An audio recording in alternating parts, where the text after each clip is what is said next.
this is home, this is where we live, this is where we're brought up. And it's a community. There's not many places in South Africa, in Durban, that you can feel at home with your own neighbors, where your neighbors are not just people that live next door, but they become your family.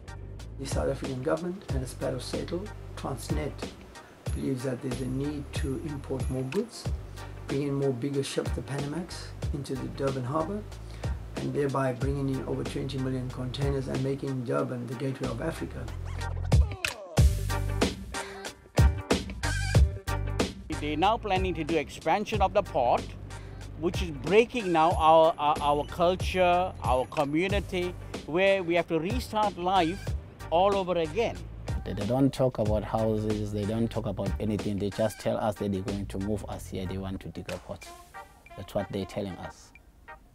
It's even better to stay in the shacks than living on the road, because I think we're going to end up on the road. It's really making us angry. We were living in Mayville before, that's Kaitamena. We were forcibly removed because of apartheid. Now they want to relocate us to where? I think we are the forgotten people.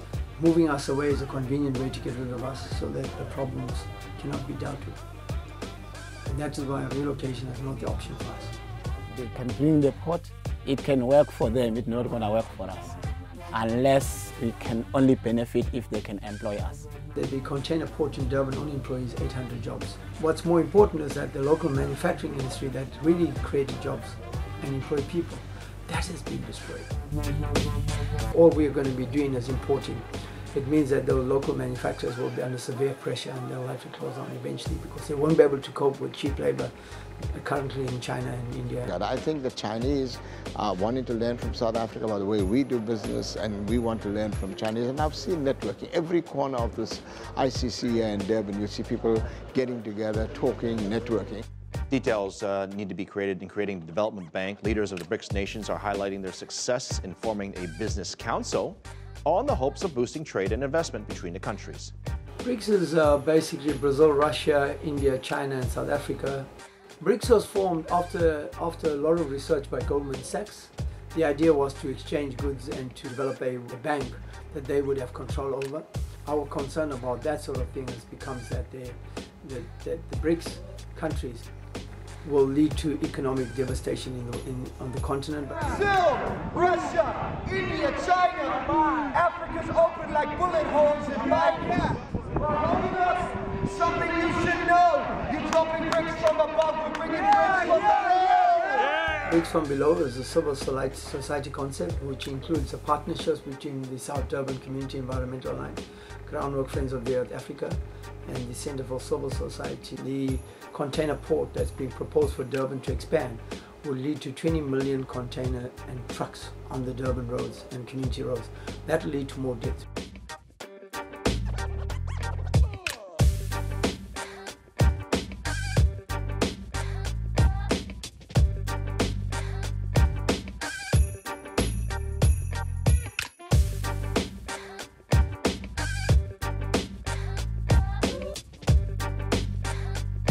Yeah, the climate angle on this Port-petrochemical expansion is terribly important because Durban hosted the COP17, the Conference of the Parties of the United Nations Framework Convention on Climate Change. That was December 2011. We had 35,000 people descend on Durban to try to fix the climate, but we called it not COP, Conference of the Parties, but Conference of the Polluters, because the key negotiators, like the United States, as well as South Africa, China, Brazil, Russia, India, these big powers came not to solve the climate crisis, but to sabotage any binding agreement. And what the Durban port expansion does is just simply amplify the disregard of the climate that we saw at the COP17, because frankly, if you look at the environmental impact assessment work by consultants like the CSIR and other private firms that Transnet have hired, it's climate denialism. They're just not taking climate seriously.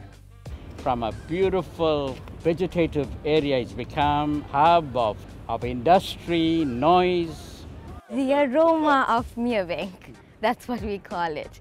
You do. You may get the smell, but I don't. Between the two refineries in Merebank, you are suffering massive health risks, because the primary school that's right between them, Settlers Primary, has been recorded at a 52% asthma rate, the highest recorded ever in the world. So Melissa was born in another area and she doesn't wheeze. But my other two daughters, Maria and Marsha, were born in Merebank, and they are chronic asthmatics. Merebank suddenly became a place where leukemia and cancer was in increase.